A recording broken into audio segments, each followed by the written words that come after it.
شروع اللہ کے نام سے جو بڑا مہربان نہایت رحم والا ہے۔ قرآن کریم میں بیان شدہ واقعات اور قصص میں سب سے بڑا قصہ موسیٰ علیہ السلام کا ہے۔ آپ اللہ کے اولو العزم رسول تھے۔ آپ کا قصہ قرآن کریم کی 73 سورتوں میں جا بجا پھیلا ہوا ہے۔ 73 سورتوں میں پھیلے ہوئے قصے کو یکجا کرنا آسان کام نہیں۔ ایسے واقعات کی جزیات کو قرآن و حدیث کی چھلنی میں سے گزارنا انتہائی ضروری ہے تاکہ ہر بات قرآن اور حدیث سے منطبق ہو جائے۔ تو آئیے سنتے ہیں قصہ سیدنا موسیٰ علیہ السلام کا۔ اللہ تعالی سورۃ القصص آیت 1 تا 3 میں فرماتے ہیں، تا سین میم، یہ روشن کتاب کی آیات ہیں۔ ہم آپ کے سامنے موسیٰ اور فرعون کا صحیح واقعہ بیان فرماتے ہیں ان لوگوں کے لیے جو ایمان رکھتے ہیں۔ ان آیات میں اہل ایمان کے لیے نصیحت اور یاد دہانی ہے، جبکہ انہی آیات میں فاسق، نافرمان اور کجرا لوگوں کے لیے ڈراوا اور وعید ہے۔ موسیٰ علیہ السلام اللہ تعالی کے مخلص پیغمبر ہیں۔ انہیں اللہ سے ہم کلام ہونے کا شرف بھی حاصل ہے۔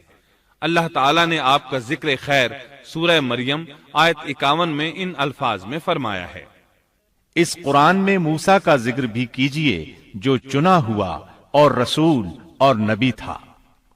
آپ کا نسب نامہ اس طرح ہے، موسیٰ بن عمران بن قاہس بن لاوا بن یعقوب بن اسحاق بن ابراہیم علیہ السلام۔ آپ کے اور یعقوب علیہ السلام کے درمیان زیادہ فاصلہ نہیں۔ موسیٰ علیہ السلام سانولے رنگ کے تھے، کافی تنو مند اور لہیم شہیم تھے، قوت اور ہمت والے تھے، حتیٰ کہ بعض نے لکھا ہے کہ ان میں 10 آدمیوں کی طاقت موجود تھی۔ آپ کی زبان میں لکنت تھی۔ سورہ زخرف آیت 52 میں اللہ تعالی نے فرعون کی زبانی یہ بات نقل کی ہے، کیا میں بہتر نہیں ہوں بنسبت اس کے جو بے توقیر ہے اور صاف بول بھی نہیں سکتا۔ آپ کبھی کبھی بات کرتے ہوئے اٹک جاتے تھے، لیکن یہ بات نبی ہونے میں مانے نہیں۔ سورۃ القصص آیت 34 میں ہے، اور میرا بھائی ہارون مجھ سے بہت زیادہ فصیح زبان والا ہے۔ آپ کی گفتگو میں روانی نہیں تھی۔ یہی وجہ ہے کہ آپ نے ہارون علیہ السلام کے ذریعے اللہ تعالی سے مدد مانگی۔ اس کی تفصیل یوں ہے، بنو اسرائیل یعنی سیدنا یعقوب علیہ السلام کی اولاد نے سیدنا یوسف علیہ السلام کے زمانے میں فلسطین سے مصر کی جانب نقل مکانی کی، جیسا کہ ہم نے قصہ یوسف کے آخر میں ذکر کیا ہے، اور سورہ یوسف آیت 99 میں ہے۔ یوسف نے اپنے ماں باپ کو اپنے پاس جگہ دی، اسی طرح سورہ یوسف آیت 100 میں ہے، اور اس نے اپنے تخت پر اپنے ماں باپ کو اونچا بٹھایا اور سب اس کے سامنے سجدے میں گر گئے۔ سیدنا یعقوب علیہ السلام، ان کی بیوی اور ان کے صاحبزادے سب کے سب ہجرت کر کے یوسف علیہ السلام کے پاس مصر پہنچ گئے۔ یوسف علیہ السلام مصر کے حاکم تھے، پھر سب وہیں رہائش پذیر ہو گئے۔ مورخین نے لکھا ہے جب وہ مصر میں داخل ہوئے تھے تو ان کی تعداد 80 تھی، پھر ان کی تعداد بڑھتی چلی گئی اور یہ زیادہ ہوتے چلے گئے، یہاں تک کہ جب موسیٰ علیہ السلام انہیں لے کر مصر سے باہر نکلے تو ان کی تعداد قریباً 6 لاکھ کے قریب تھی، اور یہ سب یوسف علیہ السلام کے عہد کے بعد ہوا۔ یوسف علیہ السلام کے زمانے میں مصر کا بادشاہ فرعون تھا۔ فرعون ایک لقب ہے، جیسے قیصر، کسرا اور نجاشی لقب ہیں۔ ملک حبشہ کے ہر بادشاہ کو نجاشی کہتے ہیں۔ ملک روم اور قسطنطنیہ کے ہر فرمان روا کو قیصر کہتے ہیں۔ ملک فارس کے ہر بادشاہ کو کسرا کہا جاتا تھا۔ اسی طرح جو بھی ملک مصر کا بادشاہ بنتا تھا فرعون کہلاتا تھا، اور یہ سب اس زمانے کی باتیں ہیں۔ یوسف علیہ السلام کے زمانے میں اس فرعون کا نام ایان بن وعید تھا۔ اس کے عہد میں یوسف علیہ السلام صاحب اختیار ہو گئے۔ یہ آپ کا بہت احترام کرتا تھا، اچھی طرح جانتا تھا کہ یوسف علیہ السلام اس کے دین پر نہیں ہیں، اس کے باوجود وہ آپ پر اعتبار کرتا تھا۔ آپ ہی اس کی سلطنت کے اہم امور انجام دیتے تھے۔ یوسف علیہ السلام نے اپنی خداداد حکمت عملی سے ملک کو قحط سالی سے بچایا، بھوک اور افلاس سے نجات دلائی۔ اس لحاظ سے یوسف علیہ السلام کے دور میں بنی اسرائیل نے شاہانہ زندگی بسر کی۔ ملک مصر میں انہیں اعلیٰ مقام حاصل تھا۔ ایان کی وفات کے بعد قابوس بن مصعب بادشاہ بنا۔ یہ نہایت ظالم، جابر اور مشرک تھا۔ اس نے بنی اسرائیل پر مصیبتوں کے پہاڑ توڑے، لیکن ایسا یوسف علیہ السلام کی وفات کے بعد ہوا۔ پھر قابوس کی وفات کے بعد ایک اور فرعون مصر پر حکمران ہوا۔ یہ ولید بن مصعب تھا، یعنی قابوس کا بھائی تھا۔ اس ولید بن مصعب کی بیوی آسیہ بنت مزاحم تھی۔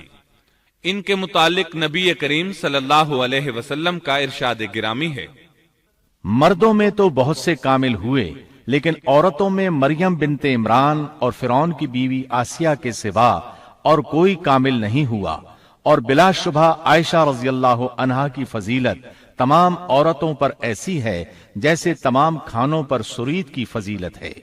آسیہ ایک نیک، پاک باز اور مومنہ خاتون تھی۔ فرعون نے انہیں زبردستی غصب کر کے لانے کا ارادہ کیا، یعنی ان کے باپ سے چھین کر زبردستی اپنے پاس رکھنے کا ارادہ کیا۔ اس پر ان کے باپ نے کہا وہ ابھی کم عمر ہے۔ فرعون بولا نہیں، وہ کم عمر نہیں ہے، تو اس کا نکاح حق مہر کے عوض میرے ساتھ کر دے۔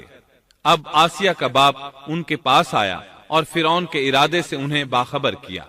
انہوں نے کہا میں ایک کافر سے کس طرح شادی کر سکتی ہوں؟ اس پر فرعون نے پورے خاندان کو ہلاک کرنے کی دھمکی دی۔ آخرکار سیدہ آسیہ نے اپنے خاندان کو بچانے کے لیے اس سے نکاح کر لیا، لیکن اس سے حق مہر لینا پسند نہ کیا۔ اس طرح سیدہ آسیہ نے دل سے برا جانتے ہوئے فرعون کے ساتھ زندگی بسر کی۔ اس کے گھر پہنچ کر وہ اس جیسی کافرہ نہیں بنی، بلکہ پکی مومنہ رہی۔ بہرحال یہ تھا ان کی شادی کا واقعہ۔ یہ فرعون یعنی ولید بن مصعب بہت جابر اور ظالم شخص تھا۔ ظلم و جبر کی ان آخری حدوں کو پہنچ گیا تھا جن تک شاید انسانوں میں سے کوئی بھی نہ پہنچا ہوگا، یہاں تک کہ اس نے رب ہونے کا دعویٰ کر دیا۔ وہ اللہ تعالیٰ کا انکار کرتے ہوئے کہا کرتا تھا، فرعون کہنے لگا اے درباریوں، میں تو اپنے سوا کسی کو تمہارا معبود نہیں جانتا۔ کہنے لگا تم سب کا رب میں ہی ہوں۔ اس نے الوہیت اور ربوبیت دونوں میں اللہ تعالیٰ سے جھگڑا کیا۔ اللہ تعالیٰ سورۃ القصص آیت 4 میں فرماتے ہیں، یقیناً فرعون نے زمین میں سرکشی کر رکھی تھی اور وہاں کے لوگوں کو گروہ گروہ بنا رکھا تھا، اور ان کے ایک فرقے کو کمزور کر رکھا تھا، اور ان کے لڑکوں کو تو ذبح کر ڈالتا تھا اور ان کی لڑکیوں کو زندہ چھوڑ دیتا تھا۔ بلا شک و شبہ وہ تھا ہی فساد کرنے والوں میں سے۔ اس نے لوگوں کے گروہ اور جماعتیں بنا رکھی تھیں۔ فرعون کے زمانے میں بنی اسرائیل سب سے حقیر اور کم درجہ قوم تھی۔ فرعون نے انہیں حد درجے ذلیل اور بے عزت بنا رکھا تھا۔ سبھی کو معاشرے میں نچلے طبقے میں شمار کیا جاتا تھا، جبکہ مصر میں یہی لوگ شاہانہ زندگی گزارا کرتے تھے۔ فرعون نے اعلان کرا رکھا تھا کہ بنی اسرائیل سب کے سب غلام ہیں۔ وہ ان سے زر خرید غلاموں کی طرح مزدوری لیا کرتا تھا۔ ان کی عورتوں سے لونڈیوں باندیوں جیسا برتاؤ کیا جاتا تھا۔ وہ جو چاہتا تھا ان سے کرتا تھا۔ اس نے یہ حکم اپنی رعایا میں عام دے رکھا تھا۔ مصر کے باشندے اعلیٰ درجے کے لوگ سمجھے جاتے تھے، وہ قبطی کہلاتے تھے۔ فرعون نے بنی اسرائیل کو غلام اور محکوم بنا رکھا تھا اور انہیں ہر طرح سے کمزور کر دیا تھا۔ بنی اسرائیل اس ذلت سے نجات پانے کا انتظار کر رہے تھے، اور اس کی وجہ یہ تھی کہ انہیں ایک بشارت ملی ہوئی تھی۔ اس کے مطابق ان کا نظریہ تھا کہ فرعون کے گھر سے ایک بچہ نکلے گا جو انہیں نجات دلائے گا، اور یہ بھی بیان کیا جاتا ہے کہ یہ بشارت انہیں اس طرح ملی تھی کہ خود فرعون نے خواب دیکھا تھا کہ بیت المقدس سے آگ نکل کر مصر کی جانب بڑھتی چلی آ رہی ہے۔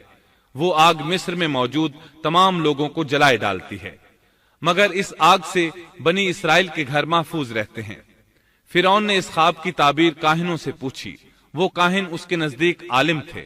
انہوں نے خواب کی تعبیر یہ بتائی کہ بنی اسرائیل میں ایک بچہ ایسا پیدا ہونے والا ہے جس کی وجہ سے مصریوں کی ہلاکت ہوگی۔ یہ تعبیر سن کر فرعون ڈر گیا۔ تب اس نے ایک خوفناک حکم جاری کیا، بنی اسرائیل میں جو بچہ پیدا ہو اسے قتل کر دیا جائے۔ اللہ کی قدرت دیکھیے کہ ہارون علیہ السلام اس سے پہلے پیدا ہو چکے تھے اور موسیٰ علیہ السلام کی والدہ امید سے تھی۔ فرعون نے اپنا حکم یوں جاری کیا تھا کہ اگر ان کے ہاں بیٹے پیدا ہوں تو انہیں قتل کر دو، بیٹیاں پیدا ہوں تو انہیں زندہ چھوڑ دیا جائے۔ چنانچہ ایسا ہی کیا جانے لگا، ہر نو مولود بچے کو قتل کیا جانے لگا، بچیوں کو چھوڑ دیا جاتا۔ یہ تھا بچوں کو ذبح کرنے کا حکم جو بنی اسرائیل میں شروع ہوا۔ اس کا طریقہ انہوں نے یہ اختیار کیا کہ ہر حاملہ خاتون کی نگرانی شروع کر دی۔ دایا عورتوں کے ذمے یہ ڈیوٹی لگائی کہ حاملہ مستورات کی اطلاع دیں گی، اور جو دایا اطلاع نہ دیتی اسے بھی قتل کر دیا جاتا۔ اس طرح فرعون اور اس کے وزیروں کو ہر نو مولود سے باخبر رکھا جاتا تھا۔ ان دنوں سیدنا موسیٰ علیہ السلام کی والدہ اپنے حمل کے ابتدائی دنوں میں تھیں۔ انہوں نے اس بات کو چھپائے رکھا اور دایا کا کام کرنے والی عورتوں سے بھی خود کو چھپائے رکھا، یہاں تک کہ درد ذہ کا وقت آ پہنچا اور انہوں نے بچے کو جنم دیا۔ اس بارے میں سوائے قریبی لوگوں کے کوئی نہیں جانتا تھا۔ بچے کی پیدائش کے بعد وہ فکر مند رہنے لگیں۔ حمل کے دنوں میں تو انہوں نے خود کو چھپا لیا تھا، اب بچے کو کیسے چھپائیں؟ پھر بھی اپنی پوری کوشش کرتی رہیں، یہاں تک کہ ان کے پاس اللہ کا حکم آ گیا۔ یہ حکم اللہ نے ان کے دل میں ڈالا تھا، یعنی القاء کیا گیا تھا۔ یہ وہ وحی نہیں تھی جو پیغمبروں پر آتی ہے۔ سورۃ القصص آیت 7 میں ہے۔ اور ہم نے موسیٰ کی ماں کو وحی کی کہ اسے دودھ پلاتی رہ، اور جب تجھے اس کی نسبت کوئی خوف معلوم ہو تو اسے دریا میں بہا دینا، اور کوئی ڈر، خوف یا رنج غم نہ کرنا، ہم یقیناً اسے تیری طرف لوٹانے والے ہیں اور اسے اپنے پیغمبروں میں بنانے والے ہیں۔ مطلب یہ تھا کہ جب تفتیش اور تحقیق شروع ہو یا خطرات بڑھ جائیں تو اسے دریا میں ڈال دیں۔ اس آیت مبارکہ میں بیک وقت دو خبریں، دو احکام، دو حکم امتناعی اور دو بشارتیں ہیں، یعنی ہم نے موسیٰ کی ماں کو وحی کی کہ اسے دودھ پلاتی رہے، یہ دو خبریں ہیں، اور جب تجھے خوف محسوس ہو تو اسے دریا میں بہا دے، یہ دو حکم ہیں۔ کوئی خوف نہ کھا اور کوئی غم نہ کر، یہ دو امتناعی حکم ہیں۔ ہم یقیناً اسے تیری طرف لوٹانے والے ہیں اور اسے اپنے پیغمبروں میں سے ایک پیغمبر بنانے والے ہیں، یہ دو بشارتیں ہیں۔ اور پھر واقعی تلاش شروع ہو گئی، بنی اسرائیل پر سختی کی گئی۔ موسیٰ علیہ السلام کی ماں نے اللہ کے حکم کے مطابق بچے کو صندوق میں رکھا اور دریا میں چھوڑ دیا۔ ساتھ ہی موسیٰ علیہ السلام کی بہن سے کہا، تو بھی اس کے پیچھے پیچھے چلتی جا۔ چنانچہ وہ دریائے نیل کی موجوں میں چلے اور ان کی بہن کنارے کنارے چلی، اپنے بھائی کی نگرانی کرتی جا رہی ہے کہ دریا میں ڈالنے کے بعد کیا بنتا ہے۔ اللہ تعالیٰ سورۃ القصص آیت 11 میں فرماتے ہیں، موسیٰ کی والدہ نے ان کی بہن سے کہا، تو اس کے پیچھے پیچھے جا، تو وہ اسے دور ہی دور سے دیکھتی رہی اور فرعونیوں کو اس کا علم بھی نہ ہوا۔ صندوق بہتا ہوا فرعون کے محلات کے قریب آن ٹھہرا۔ محلات دریائے نیل کے کنارے تھے۔ اللہ تعالیٰ سورۃ القصص میں فرماتے ہیں، آخر فرعون کے آدمیوں نے صندوق اٹھا لیا، آخرکار یہی بچہ ان کا دشمن ہوا اور ان کے رنج کا باعث بنا۔ اب وہ اس کی بھلائی چاہ رہے ہیں، لیکن وہی فرعونیوں کے لیے وبال جان بننے والا تھا۔ اللہ سورۃ القصص آیت 8 میں فرماتے ہیں، کچھ شک نہیں کہ فرعون اور حامان اور ان کے لشکر تھے ہی خطا کار۔ فرعون کی بیوی نے فوراً پہچان لیا کہ یہ بچہ بنی اسرائیل میں سے ہے، چنانچہ اس نے کہا، اور فرعون کی بیوی نے کہا، یہ تو میری اور تیری آنکھوں کی ٹھنڈک ہے، اسے قتل نہ کرو، بہت ممکن ہے یہ ہمیں کوئی فائدہ پہنچائے یا ہم اسے اپنا بیٹا ہی بنا لیں، اور یہ لوگ شعور ہی نہیں رکھتے تھے۔ مطلب یہ کہ اس پورے معاملے میں اللہ تعالیٰ کی تدبیر سے انہیں آگاہی نہیں تھی۔ اس پر فرعون نے کہا، یہ صرف تیری آنکھوں کی ٹھنڈک ہے، میری نہیں۔ میں نہیں چاہتا بنی اسرائیل کا کوئی بچہ میری نگرانی میں پلے، لہٰذا یہ صرف تیری ہی آنکھوں کی ٹھنڈک ہے۔ ابن عباس رضی اللہ عنہما فرماتے ہیں، اگر فرعون یہ بات کہہ دیتا کہ یہ میری بھی آنکھوں کی ٹھنڈک ہے تو اللہ تعالیٰ اسے ہدایت دے دیتا، لیکن اس نے یوں کہا، یہ صرف تیری آنکھوں کی ٹھنڈک ہے، میری نہیں۔ اور پھر ہوا بھی یہی۔ موسیٰ علیہ السلام آسیہ کی آنکھوں کی ٹھنڈک بن گئے، فرعون کی آنکھوں کی ٹھنڈک نہ بنے۔ اللہ تعالیٰ سورۃ القصص آیت 10 میں فرماتے ہیں، اور موسیٰ کی والدہ کا دل بے قرار ہو گیا۔ یعنی اس کا دل موسیٰ علیہ السلام کی یاد کے علاوہ دنیا کی ہر چیز سے خالی ہو گیا۔ ماں کی محبت اور ماں کے دل کا حال ذرا دیکھیے، مصیبت میں اس پر کیا گزرتی ہے۔ وہ مہربانی جو ماں کے دل میں ہوتی ہے، وہ محبت جو صرف اسی دل کا خاصہ ہے، ہم مردوں کی جماعت اس کیفیت کو نہیں جانتی جو مصیبت کے وقت ماں کے دل پر گزرتی ہے۔ چنانچہ اللہ تعالیٰ فرما رہے ہیں، اور موسیٰ کی والدہ کا دل بے قرار ہو گیا۔ یعنی موسیٰ علیہ السلام کی محبت کے سوا اس دل میں اور کچھ نہ رہا۔ ہر وہ چیز جو اسے دنیا میں پیاری تھی موسیٰ کی محبت پر غالب نہ آ سکی، بس دل میں موسیٰ ہی موسیٰ تھے۔ اللہ تعالیٰ سورۃ القصص آیت 10 میں فرماتے ہیں، قریب تھیں کہ اس واقعے کو بالکل ظاہر کر دیتی اگر ہم ان کے دل کو ڈھارس نہ دے دیتے، یہ اس لیے کہ وہ یقین کرنے والوں میں رہے۔ اب دیکھیے اللہ تعالیٰ کے کام، ان کے نور چشم کو کس طرح ان کی طرف واپس لوٹایا۔ بچہ جب محل میں پہنچا تو اس نے دودھ کے لیے رونا شروع کر دیا۔ اس کے پاس دودھ پلانے والیاں لائی گئیں، لیکن بچے نے کسی عورت کا دودھ نہ پیا۔ آخر وہ بچے کو اٹھا کر باہر لائے۔ اللہ آیت 12 میں فرماتے ہیں، اور ان کے پہنچنے سے پہلے ہم نے موسیٰ پر دائیوں کا دودھ حرام کر دیا تھا۔ جو عورت بھی آپ کو دودھ پلانے کی کوشش کرتی ناکام ہو جاتی۔ اب ظاہر ہے یہ رکاوٹ تو اللہ تعالیٰ کی طرف سے تھی، کوئی دودھ پلانے میں کامیاب ہو بھی کیسے سکتی تھی۔ ادھر موسیٰ علیہ السلام کی بہن دور کھڑی یہ سب دیکھ رہی تھی۔ سورۃ القصص آیت 12 میں ہے، یہ کہنے لگیں، کیا میں تمہیں ایسا گھرانہ نہ بتاؤں جو اس بچے کی تمہارے لیے پرورش کرے اور ہوں بھی وہ اس بچے کے خیر خواہ۔ انہوں نے پوچھا، اے بچی تو کیسے جانتی ہے کہ وہ اس بچے کی خیر خواہی کریں گی؟ بچی نے جواب دیا، اس لیے کہ وہ ایک غریب گھرانہ ہے۔ جب انہیں معلوم ہوگا کہ یہ بچہ فرعون کے گھر سے آیا ہے تو انہیں انعام و اکرام ملنے کی امید رہے گی۔ اس گھر میں ایک نیک سیرت خاتون ہے، وہ اس بچے کو بخوشی دودھ پلانا قبول کرے گی۔ انہوں نے کہا، چلو ٹھیک ہے۔ چنانچہ آپ کی بہن انہیں گھر لے آئی۔ والدہ محترمہ نے بچے کو دودھ پلایا تو آپ نے فوراً دودھ پینا شروع کر دیا۔ سیدہ آسیہ نے ان کی طرف پیغام بھیجا کہ وہ محل میں آ جائے اور جب تک بچہ دودھ پیتا رہے وہ اس کے پاس محل ہی میں رہے۔ لیکن موسیٰ علیہ السلام کی ماں نے انکار کر دیا۔ انہوں نے کہا، میرے اہل و عیال ہیں، میرے خاوند بھی ہیں، لہٰذا ان کے ہوتے ہوئے میں گھر نہیں چھوڑ سکتی۔ اب چونکہ بچے نے کسی اور کا دودھ پینا قبول نہیں کیا تھا، اس لیے وہ خود بچے کو لے کر آتے تھے۔ اس طرح موسیٰ علیہ السلام کی والدہ کا بے حد احترام ہونے لگا۔ فرعون کے ہر کارے تحفے تحائف ان کے گھر لانے لگے۔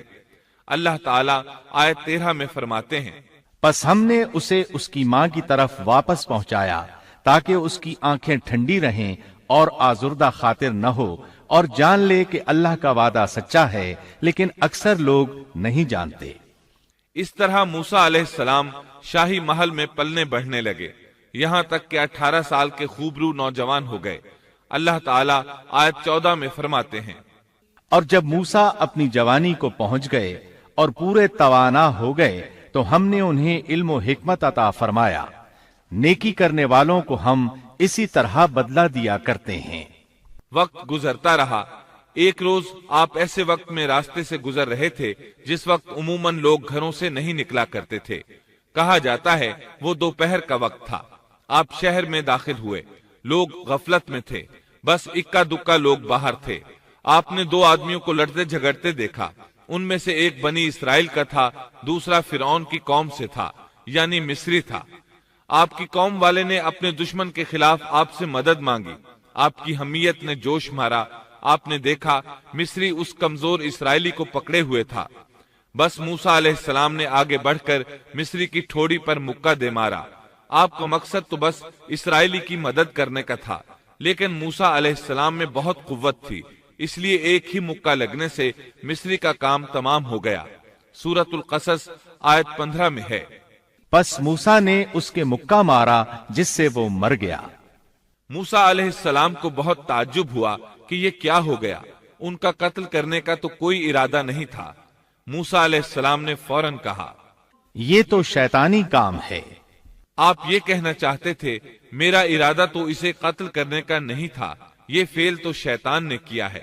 شیطان ہی نے مجھے بے قابو کر دیا تھا، مجھے اپنی طاقت پر اختیار نہ رہا، مجھ سے اس انسان کے قتل والا برا کام سرزد کرا دیا۔